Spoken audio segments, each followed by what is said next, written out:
uncomfortable position of testifying against.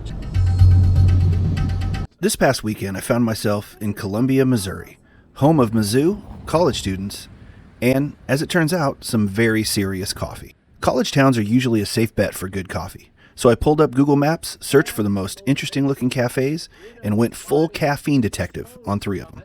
Our journey begins at Shortwave Coffee, which has locations not just in Columbia, but also Tampa, Florida, and Minneapolis, Minnesota.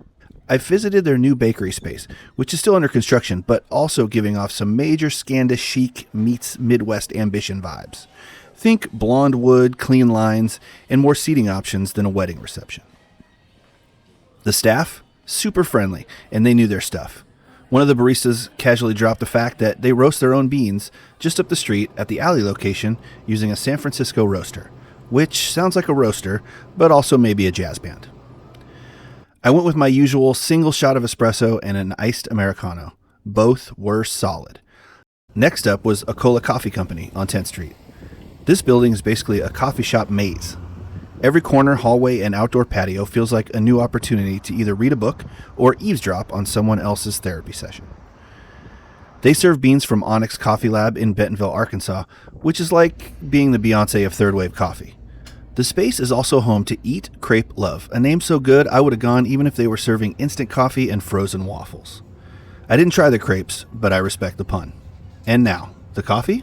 Fantastic, as expected with Onyx. Espresso and an iced Americano is 10 out of 10. But the service? Let's just say it was giving I'm just here so I don't get fined vibes. Not rude, but not exactly warm and fuzzy either. Bit of a letdown considering how stellar the place looks. Finally, I landed at Fretboard Coffee. Just a block from Acola, and folks, this one hit different. The vibe is industrial in the best way. Exposed concrete, bricks, pipes. Basically, if a hipster warehouse and a jazz bar had a baby, it would be Fretboard. There's a community table for extroverts and quiet corners for the socially exhausted. The staff was not only welcoming, but totally into the fact that I was filming. Shout out to baristas who geek out over their own beans. They roast in-house and have this gorgeous siphon cold brew wall setup that looks like something out of a science fair, if science fair projects tasted like magic. I ordered, you guessed it, an espresso and an iced Americano.